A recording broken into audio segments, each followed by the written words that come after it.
ꯑꯐꯕꯁꯨ ꯂꯩꯒꯅꯤ ꯑꯗꯩꯗꯤ ꯐꯠꯇꯕꯁꯨ ꯂꯩꯒꯅꯤ ꯀꯣ ꯑꯐꯕꯁꯤꯡꯁꯤꯗꯁꯨ ꯑꯩꯈꯣꯏ ꯍꯥꯏꯗꯤ ꯑꯣꯞꯁꯟ ꯕꯥꯌꯔꯗꯁꯨ ꯑꯐꯕ ꯂꯩ ꯀꯗꯥꯏꯗꯅꯣ ꯍꯥꯏꯔꯒꯗꯤ ꯄ꯭ꯔꯣꯐꯤꯠ ꯌꯥꯝ ꯊꯨꯅ ꯐꯪꯕ ꯅꯦꯀꯦꯠꯇ ꯕꯥꯏ ꯇꯧꯔꯒꯗꯤ ꯍꯦꯖꯤꯡꯗ ꯕꯥꯏ ꯇꯧꯔꯒꯅ ꯄ꯭ꯔꯣꯐꯤꯠꯇꯣ ꯇꯝ ꯇꯝ ꯐꯪꯕ ꯑꯗꯩꯗꯤ ꯁꯦꯂꯔ ꯑꯣꯏꯅ ꯂꯧꯔꯒꯁꯨ ꯅꯦꯀꯦꯠ ꯑꯣꯏꯅ ꯂꯧꯔꯒꯗꯤ ꯄ꯭ꯔꯣꯐꯤꯠ ꯌꯥꯝ ꯊꯨꯅ ꯐꯪꯉꯦ ꯑꯗꯨꯒ ꯕꯥꯌꯔ ꯑꯣꯏꯅ ꯂꯧꯔꯒꯅ ꯀꯣ ꯀꯩꯅꯣꯁꯦ ꯑꯃꯨꯛ ꯑꯩꯈꯣꯏꯒꯤ ꯀꯩꯅꯣꯗ ꯁꯦꯂꯔꯗ ꯑꯩꯈꯣꯏꯅ ꯍꯦꯖꯤꯡ ꯑꯣꯏꯅ ꯂꯧꯔꯒꯗꯤ ꯑꯃꯨꯛ ꯑꯗꯨꯗꯗꯤ ꯄ꯭ꯔꯣꯐꯤꯠꯁꯨ ꯑꯃꯨꯛ ꯈꯔ ꯇꯞꯅ ꯑꯃꯨꯛ ꯐꯪꯉꯦꯕ ꯀꯣ ꯑꯗꯩ ꯉꯁꯥꯏꯒꯤ ꯑꯣꯞꯁꯟꯒꯤ ꯑꯩꯈꯣꯏ ꯑꯣꯞꯁꯟ ꯕꯥꯌꯔꯒ ꯑꯣꯞꯁꯟ ꯁꯦꯂꯔꯒ ꯀꯅꯥꯅ ꯈꯔ ꯍꯦꯟꯅ ꯐꯒꯦ ꯍꯥꯏꯕꯒꯤ ꯀꯣꯏꯁꯟ ꯑꯃ ꯂꯥꯛꯇ꯭ꯔꯣ ꯍꯧꯖꯤꯛ ꯑꯩꯅ ꯁꯨꯝ ꯇꯥꯕꯗ ꯂꯥꯛꯈꯤꯕ ꯑꯗꯨꯒꯤ ꯀꯅꯥꯅ ꯈꯔ ꯍꯦꯟꯅ ꯐꯒꯦ ꯍꯥꯏꯁꯦ ꯁꯤꯁꯨ ꯑꯩꯈꯣꯏ ꯌꯦꯡꯃꯤꯟꯅꯁꯤꯕ ꯃꯥꯔꯀꯦꯠꯀꯤ ꯑꯩꯈꯣꯏꯒꯤ ꯁ꯭ꯇ꯭ꯔꯛꯆꯔ ꯑꯍꯨꯝꯅꯤ ꯍꯥꯏꯔꯦ ꯅꯠꯇ꯭ꯔꯥ ꯑꯩ ꯁꯥꯎꯟ ꯂꯥꯛꯏꯀꯣ ꯃꯌꯥꯝ ꯁꯥꯎꯟ ꯑꯣ ꯃꯥꯔꯀꯦꯠꯀꯤ ꯁ꯭ꯇ꯭ꯔꯛꯆꯔ ꯑꯍꯨꯝ ꯑꯃꯅ ꯑꯞ ꯇ꯭ꯔꯦꯟ ꯂꯩꯔꯦ ꯑꯃꯅ ꯗꯥꯎꯟ ꯇ꯭ꯔꯦꯟ ꯂꯩꯔꯦ ꯑꯃꯅ ꯀꯟꯁꯣꯂꯤꯗꯦꯁꯟ ꯇꯧꯔꯀꯥꯟꯗ ꯁꯥꯏꯠꯋꯦꯁ ꯃꯥꯔꯀꯦꯠ ꯍꯥꯏꯅ ꯑꯩꯈꯣꯏ ꯃꯌꯥꯝ ꯈꯪꯅꯕ ꯑꯃ ꯂꯩꯔꯦ ꯀꯣ ꯑꯣꯞꯁꯟ ꯕꯥꯌꯔꯅ ꯄ꯭ꯔꯣꯐꯤꯠ ꯂꯧꯔꯤꯁꯦ ꯁꯤꯗꯤ ꯃꯥꯅ ꯕꯥꯏ ꯇꯧꯔꯒꯗꯤ ꯑꯞ ꯇ꯭ꯔꯦꯟꯗ ꯈꯛꯇꯪ ꯃꯥ ꯄ꯭ꯔꯣꯐꯤꯠ ꯂꯧꯒꯅꯦꯕ ꯀꯣ ꯑꯗꯣ ꯗꯥꯎꯟ ꯇ꯭ꯔꯦꯟ ꯑꯣꯏꯔꯁꯨ ꯃꯥꯒꯤ ꯂꯣꯁꯅꯦ ꯁꯥꯏꯠ ꯋꯦꯁ ꯑꯣꯏꯔꯁꯨ ꯃꯥꯒꯤ ꯂꯣꯁꯅꯦꯕ ꯑꯣꯞꯁꯟ ꯁꯦꯂꯔꯒꯤꯗꯤ ꯁꯤꯁꯤꯗ ꯉꯁꯥꯏꯒꯤ ꯃꯤ ꯑꯃꯗ ꯃꯥꯅ ꯁꯦꯜ ꯇꯧꯈꯤꯕ ꯍꯥꯏꯕꯁꯦ ꯃꯤꯗꯨꯅ ꯁꯤꯗ ꯕꯥꯏ ꯇꯧꯔꯒ ꯆꯪꯕꯁꯦ ꯑꯞ ꯇ꯭ꯔꯦꯟꯗ ꯕꯥꯏ ꯇꯧꯔꯛꯄꯅꯦꯕ ꯀꯣ ꯑꯞ ꯇ꯭ꯔꯦꯟ ꯑꯣꯏꯈ꯭ꯔꯒꯗꯤ ꯃꯥ ꯂꯣꯁꯅꯦ ꯀꯣ ꯑꯗꯨꯒ ꯁꯥꯏꯠ ꯋꯦꯁꯇ ꯁꯤꯗ ꯀꯟꯁꯣꯂꯤꯗꯦꯁꯟ ꯇꯧꯔꯒ ꯂꯩꯔꯒꯗꯤ ꯃꯥꯏ ꯄ꯭ꯔꯣꯐꯤꯠꯅꯦ ꯑꯗꯨ ꯗꯥꯎꯟ ꯇ꯭ꯔꯦꯟꯗ ꯂꯥꯛꯑꯒꯁꯨ ꯃꯥꯏ ꯄ꯭ꯔꯣꯐꯤꯠꯅꯦ ꯁꯦꯂꯔꯒꯤ ꯁꯤꯗꯅꯦ ꯃꯌꯥꯝꯅ ꯁꯤꯗꯤ ꯁꯦꯂꯔꯅ ꯍꯦꯟꯅ ꯐꯩ ꯍꯥꯏꯕ ꯀꯟꯁꯦꯞ ꯑꯃ ꯂꯥꯛꯏꯁꯦ ꯅꯠꯇ꯭ꯔꯥ ꯐꯁꯨ ꯐꯩ ꯌꯦꯡꯕꯗ ꯁꯤ ꯁꯦꯂꯔꯅ ꯍꯦꯟꯅ ꯐꯩꯕ ꯑꯗꯨꯕꯨ ꯑꯩꯈꯣꯏꯅ ꯑꯃꯨꯛ ꯗꯥꯏꯔꯦꯛ ꯃꯥꯔꯀꯦꯠꯇ ꯆꯪꯁꯤꯜꯂꯛꯑꯀꯥꯟꯗꯗꯤ ꯀꯣ ꯁꯤꯗ ꯌꯦꯡꯁꯤꯕ ꯁꯤꯒꯤ ꯀꯩꯅꯣꯁꯦ ꯑꯩꯅ ꯍꯧꯖꯤꯛ ꯕꯥꯏ ꯇꯧꯔꯦꯕ ꯀꯣ ꯕꯦꯡꯛ ꯅꯤꯐꯇꯤ 41,300ꯁꯦ ꯑꯩꯅ ꯕꯥꯏ ꯇꯧꯕ ꯃꯇꯝꯗ ꯑꯩ ꯀ꯭ꯋꯥꯟꯇꯤꯇꯤꯁꯦ ꯈꯔ ꯌꯥꯝ ꯂꯧꯁꯤꯜꯂꯁꯤꯕꯀꯣ 500 ꯀ꯭ꯋꯥꯟꯇꯤꯇꯤꯒ ꯂꯧꯔꯁꯤꯕ 500 ꯀ꯭ꯋꯥꯟꯇꯤꯇꯤ ꯅꯠꯇ꯭ꯔꯒꯅ ꯌꯥꯝꯃꯜꯂꯦ ꯍꯥꯏꯔꯒꯅ 25 ꯀ꯭ꯋꯥꯟꯇꯤꯇꯤ ꯑꯗꯨꯝ ꯂꯧꯔꯁꯤ 25 ꯀ꯭ꯋꯥꯟꯇꯤꯇꯤꯁꯦ ꯂꯧꯕ ꯃꯇꯝꯗ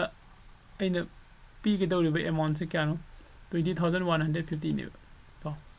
ꯑꯩꯅ ꯂꯣꯁ ꯑꯣꯏꯕ ꯃꯇꯝꯗ ꯃꯦꯛꯁꯤꯃꯝ ꯑꯩꯒꯤ ꯂꯣꯁꯇꯣ ꯁꯤꯒꯤ 20,000 ꯀꯣ 150ꯁꯦ ꯁꯤ ꯈꯛꯇꯅꯦꯕ ꯂꯣꯁ ꯑꯣꯏꯗꯣꯏꯁꯦ ꯑꯗꯨꯒ ꯑꯩꯒꯤ ꯄ꯭ꯔꯣꯐꯤꯠꯇꯤ ꯍꯧꯖꯤꯛꯁꯤꯗ 806 ꯑꯣꯏꯔꯤꯁꯦ ꯍꯣꯔꯦꯟ ꯉꯥꯏꯍꯥꯛ ꯀꯩꯅꯣꯒꯤ ꯍꯥꯏꯗꯤ ꯑꯞꯇꯔ ꯍꯥꯏꯗꯤ ꯃꯥꯔꯀꯦꯠꯁꯤꯅ ꯐꯖꯅ ꯃꯥꯏ ꯋꯦꯁꯦ ꯐꯖꯅ ꯆꯨꯝꯅ ꯀꯥꯒ꯭ꯔꯒꯗꯤ 1,000 ꯃꯊꯛꯇ ꯀꯥꯈꯤꯕꯁꯨ ꯌꯥꯕꯒꯤ ꯆꯥꯟꯁ ꯂꯩꯀꯣ ꯍꯥꯏꯗꯤ ꯑꯩꯈꯣꯏꯅ ꯑꯣꯞꯁꯟꯗ ꯕꯦꯡꯛ ꯅꯤꯐꯇꯤꯒꯤ ꯂꯩꯔꯤꯕ ꯁꯤꯒꯤ ꯁ꯭ꯇ꯭ꯔꯥꯏꯛ ꯄ꯭ꯔꯥꯏꯁ ꯍꯥꯏꯔꯁꯤꯕ ꯍꯧꯖꯤꯛ 200 250 ꯂꯩꯔꯤꯁꯦ ꯉꯥꯏꯍꯥꯛ ꯂꯩꯔꯒ 300 400 500 ꯌꯧꯈꯤꯕ ꯈꯪꯍꯧꯕ ꯅꯠꯇꯦꯕ ꯀꯣ ꯑꯗꯨꯗ ꯁꯣꯝ ꯅꯥꯀꯟꯗꯒꯤ ꯕꯥꯌꯔꯅ ꯐꯪꯉꯛꯀꯗꯧꯔꯤꯕ ꯄ꯭ꯔꯣꯐꯤꯠ ꯃꯌꯥꯝꯗꯣ ꯀꯅꯥꯅ ꯄꯤꯔꯛꯇꯣꯏꯅꯣ ꯍꯥꯏꯕ ꯀꯣ ꯕꯥꯌꯔꯁꯤꯅ ꯉꯁꯥꯏꯒꯤ ꯁꯤꯗ ꯃꯥꯅ ꯀꯣ ꯑꯩꯈꯣꯏꯒꯤ 200 ꯔꯨꯄꯤꯁꯇ ꯕꯥꯏ ꯇꯧꯔꯦꯕ ꯕꯦꯡꯛ ꯅꯤꯐꯇꯤꯗꯀꯣ ꯑꯗꯨꯒ ꯍꯥꯏꯒꯠꯂꯛꯑꯒ ꯃꯥꯔꯀꯦꯠꯁꯦ ꯍꯥꯏꯒꯠꯈ꯭ꯔꯒ 600 ꯌꯧꯊꯣꯛꯈ꯭ꯔꯦꯕ ꯕꯦꯡꯛ ꯅꯤꯐꯇꯤꯗꯗꯤ ꯁꯤ ꯉꯥꯏꯍꯥꯛ ꯈꯛꯇꯅꯤ ꯅꯠꯇ꯭ꯔꯥ ꯁꯤꯒꯤ 400 ꯄ꯭ꯔꯣꯐꯤꯠ ꯁꯤꯌꯥꯔ ꯑꯃꯗ 400 ꯄ꯭ꯔꯣꯐꯤꯠꯅꯤ ꯁꯤ ꯀꯅꯥꯅ ꯄꯤꯔꯛꯇꯣꯏꯅꯣꯕ ꯁ꯭ꯇꯣꯛ ꯑꯦꯛꯁꯆꯦꯟꯖꯅ ꯄꯤꯔꯛꯇꯕꯁꯨ ꯅꯠꯇꯦ ꯁ꯭ꯇꯣꯛꯇꯨꯅ ꯄꯤꯔꯛꯇꯕꯁꯨ ꯅꯠꯇꯦ ꯏꯟꯗꯦꯛꯁꯇꯨꯅ ꯄꯤꯔꯛꯇꯕꯁꯨ ꯅꯠꯇꯦ ꯀꯣ ꯁꯤ ꯀꯅꯥꯅ ꯄꯤꯔꯛꯇꯣꯏꯅꯣꯉꯁꯥꯏꯒꯤ ꯁꯦꯂꯔꯗꯨꯅ ꯄꯤꯔꯛꯇꯣꯏꯅꯦ ꯀꯅꯥꯗ ꯕꯥꯌꯔꯗꯨꯗ ꯁꯤꯗꯅꯤꯀꯣ ꯉꯁꯥꯏꯒꯤ ꯑꯣꯖꯥ ꯒꯣꯖꯦꯟꯅ ꯍꯥꯏꯕꯤꯈꯤꯕꯗꯣ ꯁꯦꯂꯔꯗꯁꯨ ꯃꯥꯡꯉꯀꯥꯟꯗꯗꯤ ꯐꯖꯅ ꯃꯥ ꯃꯥꯡꯕꯅꯤ ꯍꯥꯏꯔꯛꯏꯗꯣ ꯁꯤꯗ 200 ꯑꯩꯅ ꯕꯥꯏ ꯇꯧꯈꯤꯕꯗꯣ 600 ꯌꯧꯁꯤꯜꯂꯛꯑꯒꯗꯤ ꯁꯤꯌꯥꯔ ꯑꯃꯗ ꯑꯩꯒꯤ 400 ꯄ꯭ꯔꯣꯐꯤꯠꯇ ꯂꯥꯛꯑꯦ ꯀꯣ ꯁꯤꯗ ꯑꯩꯅ ꯀꯩꯒꯨꯝꯕ 100 ꯀ꯭ꯋꯥꯟꯇꯤꯇꯤꯒꯨꯝꯕ ꯂꯧꯔꯝꯃꯗꯤ ꯀꯣ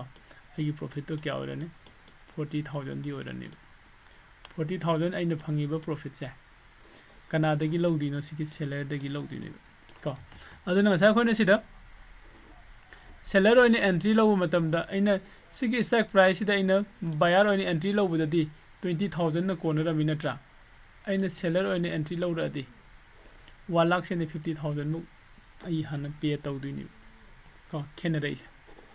ꯅꯠꯇ꯭ꯔꯥ ꯑꯗꯣ ꯁꯤꯒꯤ 1,50,361ꯁꯦ ꯁꯤ ꯄꯨꯂꯞ ꯑꯩ ꯂꯣꯁ ꯑꯣꯏꯈꯤꯕꯁꯨ ꯌꯥꯏꯕ ꯑꯩꯅ ꯁ꯭ꯇꯣꯞ ꯂꯣꯁ ꯊꯝꯍꯧꯗ꯭ꯔꯕ ꯅꯠꯇ꯭ꯔꯒꯅ ꯑꯩꯅ ꯃꯥꯔꯀꯦꯠꯇꯒꯤ ꯃꯇꯝ ꯆꯥꯅ ꯑꯦꯛꯖꯤꯠ ꯇꯧꯍꯧꯗ꯭ꯔꯒꯗꯤ ꯀꯣ ꯑꯗꯨꯒꯤꯅꯤ ꯑꯩꯈꯣꯏꯅ ꯁꯤꯗ ꯉꯁꯥꯏꯒꯤ ꯑꯩ ꯁꯦꯂꯔ ꯑꯣꯏꯔꯒꯗꯤ ꯑꯩꯒꯤ ꯂꯣꯁꯇꯣ ꯑꯟꯂꯤꯃꯤꯇꯦꯠ ꯑꯣꯏ ꯍꯥꯏꯔꯛꯏꯁꯦꯀꯣ ꯑꯗꯨꯒ ꯄ꯭ꯔꯣꯐꯤꯠꯇꯤ ꯂꯤꯃꯤꯇꯦꯠ ꯑꯣꯏ ꯑꯣꯖꯥ ꯒꯣꯖꯦꯅꯁꯨ ꯍꯥꯏꯕꯤꯔꯦꯀꯣ ꯄ꯭ꯔꯣꯐꯤꯠꯇꯨꯗꯤ ꯃꯥꯒꯤ ꯂꯤꯃꯤꯠ ꯂꯩ ꯁꯤꯐꯥꯎ ꯈꯛꯇꯪ ꯐꯪꯒꯗꯕꯅꯦ ꯍꯥꯏꯅꯀꯣ ꯄ꯭ꯔꯣꯐꯤꯠꯇꯤ ꯉꯁꯥꯏꯒꯤ ꯀ꯭ꯋꯥꯟꯇꯤꯇꯤ ꯑꯃꯗ ꯍꯧꯖꯤꯛꯁꯤꯗ ꯄꯤꯔꯤꯕ ꯀ꯭ꯋꯥꯟꯇꯤꯇꯤꯁꯤ ꯀꯌꯥꯅꯣ 812ꯅꯤ ꯅꯠꯇ꯭ꯔꯒ ꯑꯩꯈꯣꯏ ꯑꯦꯛꯖꯥꯝꯄꯜ ꯁꯤꯗ ꯌꯦꯡꯁꯤ ꯁꯤꯒꯤ 200 ꯔꯨꯄꯤꯁꯇ ꯀꯣ ꯑꯩꯅ ꯕꯥꯏ ꯇꯧꯕ ꯍꯥꯏꯁꯦ 200 ꯔꯨꯄꯤꯁꯇ ꯑꯩꯅ ꯕꯥꯏ ꯇꯧꯕ ꯍꯥꯏꯁꯦ ꯃꯤ ꯑꯃꯅ ꯁꯦꯜ ꯇꯧꯔꯛꯏꯅꯦꯕ ꯀꯣ ꯁꯤꯒꯤ ꯁꯦꯂꯔꯁꯤꯅ ꯐꯪꯕ ꯌꯥꯕ ꯄ꯭ꯔꯣꯐꯤꯠꯇꯤ ꯀꯌꯥꯅꯣ ꯍꯥꯏꯔꯒꯗꯤ ꯁꯤꯒꯤ 200 ꯔꯨꯄꯤꯁꯁꯦ ꯁꯤꯁꯤꯅ ꯁꯨꯝ ꯍꯟꯊꯔꯒ ꯁꯨꯝ ꯗꯤꯀ꯭ꯔꯤꯁꯇ ꯂꯥꯛꯑꯀꯥꯟꯗ lupa amkhata ngai re khalasi natraga zero da tare khaloba ko adu 200 rupees si pura zero on gare ko sidagi zero da di hena makha ta yaroi natra adu di seller gi profit se mana ngasai gi 200 ta sell taw gariba amount se sidagi hena magi profit se sidagi hena lobu ngamoi ba to haidi limited profit ne ba ai ko seller gi da hojik lai se kaino seller gi dana koina lai se magi limited profit se lai to seller gi da limited profit magi kaino se koi reward to ko profit dum hairage my profit se limited oi haire ko profit se limited oi haire aduga kaino di risk to yame natra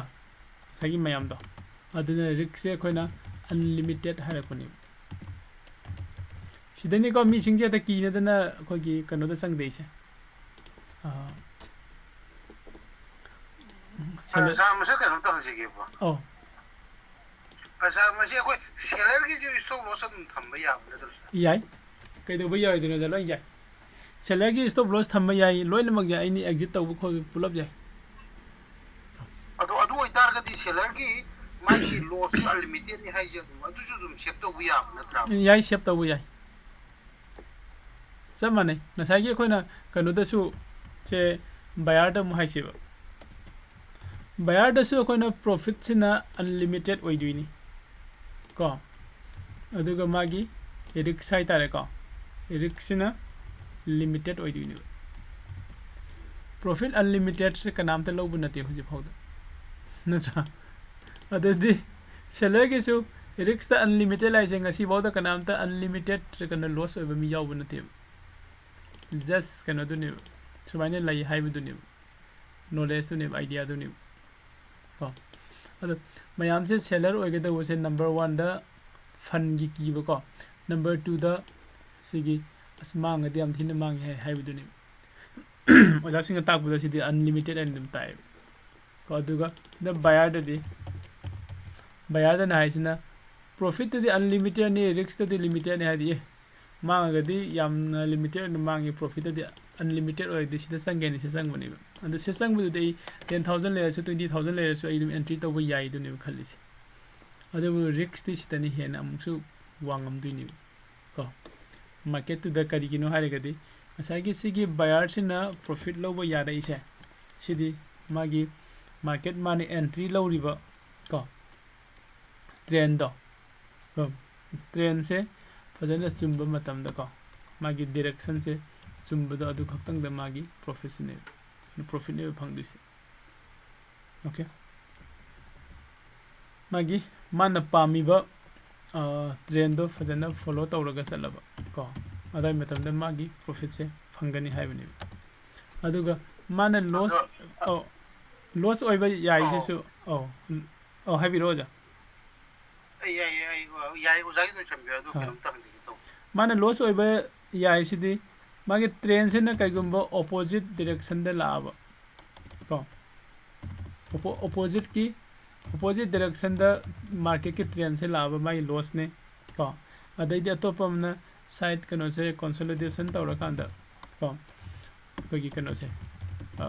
market se adi mayam na dum sideways side ko sideways da market se lai graba sisu magi profit ne yante kan loss ne ko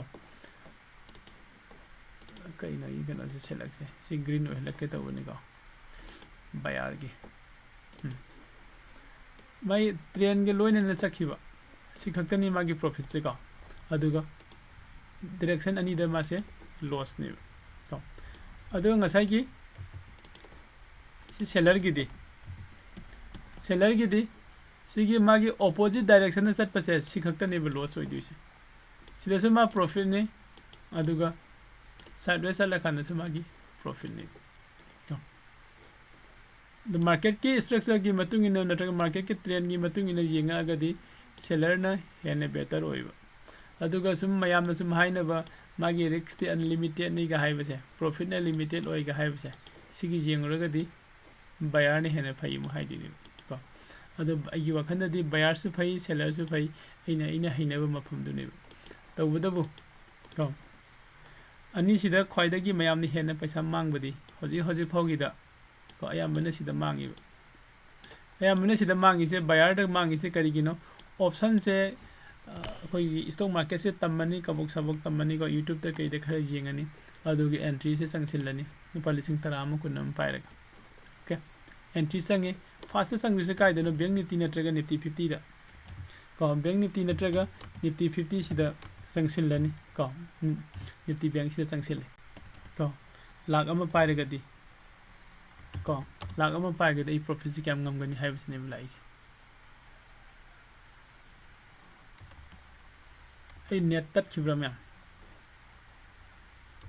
net mark खा सपी sir होय सिने दे 1L सिने पार कान इन खलक तु सिंग 10,000 लिसिंग अहुम तान मंगम बरिने 1L cine they हाक्तंग the 30,000 सिदि इराय line तान बिगे सिने तो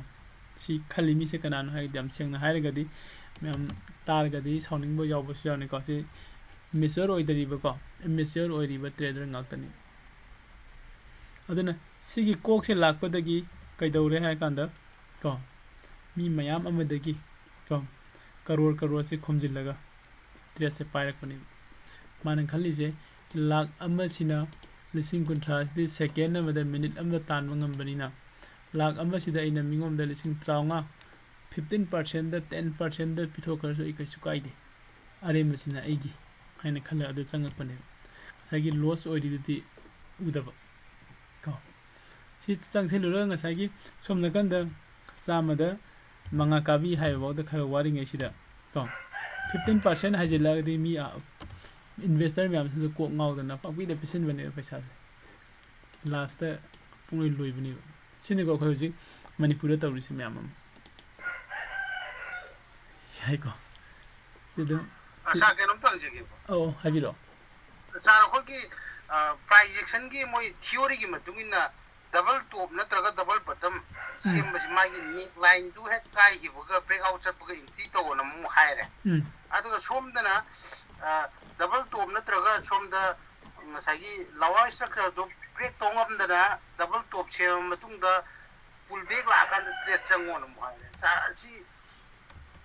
करम मन चुंगनी सा मसी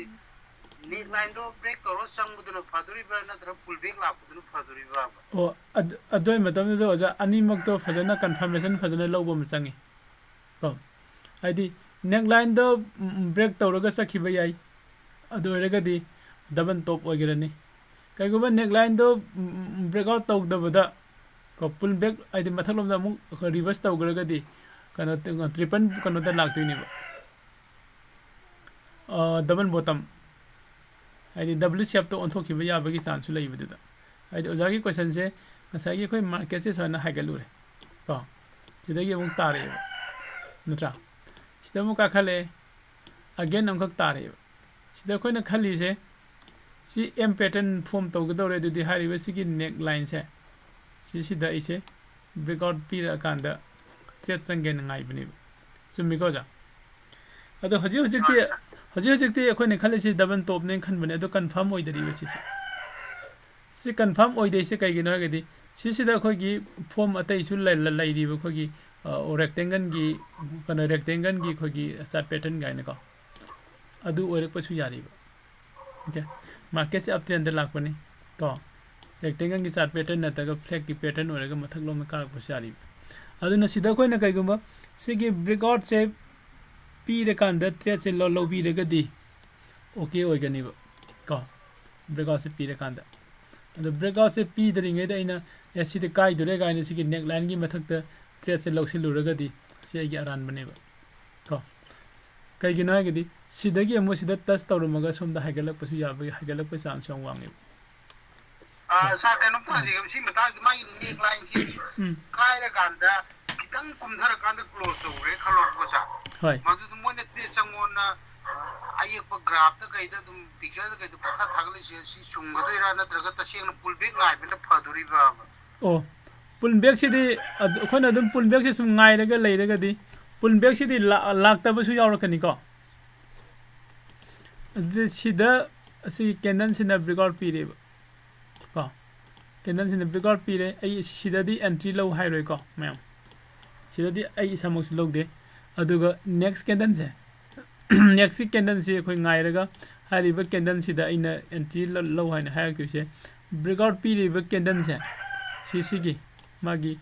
low se hendraga low se breakout medi low se gi makha da kum kum matam na khoi entry low yare ko sidagi mathang mathang salamaga soina muko pull back torok ba haidu di khogi down ne ba ko haidi breakout pi ko khuding ma pull back low gani hai su leite ba low de ba su myam ma lai kai guma sidagi pull back lai ai gi kano tare na tra adu bo soina matek am haidram du da di ai sibau di profit la hobo ya bi chance lai scalping da ko adu kai guma ina sidai entry la ho dre okay pull back si jawraga tara ko matam si da ina thengnare gadi adudi ai ge mu lucky ni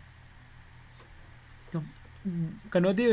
jasi da ani makti low budi ai ko adu hen accuracy wang na low ge hairaga na pull back si saluraga la aga tarak pa si da ngai bi tare si da di fadana magi accuracy si yamna confirmation si yamna high ore ba gom aduga aina sigi trade se sida breakout pi re ai pull back la teng hello roi haire gadi pull back suna la am dana sum sakhi ba su mayam ma yawe yaw sa ngahan mak yaw ki yeng na ayo na point chom jam ri na kung gi ba hoi adu ajana sanghau dai se pull back la kani han ngai bai ne bna tra adu kaisu kai de khare he na confirmation se mapung pha na confirmation se low raga sange ai pull back ngai ge haire di okay ko sida su hoji hoji lai market se koi na sida sum draw tawraga thami se si green sida gi ma sida breakout pi rak tore na tra hoji hoji candle se mana sida breakout pi raga next candle su ka khala ga di sida ai reverse lak pa ya ba gi chances ne bulai se reverse ta kadai bona mana ka du se swai da sum myam ma nga alai di na tra oi myam ma तो pull back lakh पति याव दी जाओ eco ma'am नद ayam di lakan da bane ho dum amna edi pull back la ga ka kha da khaktang te low ge ha na ngai re su okay kai su kai de aduga adum hojiki chart pattern amagi triangle ni khang de ko any chart pattern amagi no sigi matung ina edum breakout pirak paga breakout ki confirmation je phadan lo ge entry lo ge ha ga su okay to su tum to adu bunga sagi khoi gi sida buyer oi entry lo baga seller oi entry lo baga ani sigi wari sida la ga di ani mak okay oi ko ani ma okay oi to budabu aina haining ese sida naked oi na di trade lo honing de ko adu project se yaring khai gi khogi sida hedging do ina trade to busini hena khoi da sia poi hin lo ai atopam su lei bane khoina naked oi na trade lo ra kan da na pa lising mari manga ga minus ka sat pa se normal oi na dum khan ba hedging lo ba hor kan de pa lising amani ga minus la ga de as minus le he ga kai gi ne hedging da di positive khogi profit ngana profit lak pa si su yam tap na lai ba khara taw ra loss ta su tap lai le nung si nungai bane ko amarom da ko de jeng se myam 36 26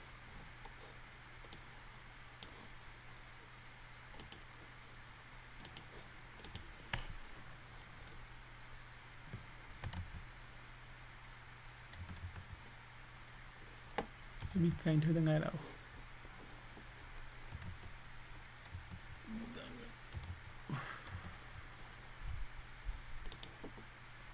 net se kainom to kare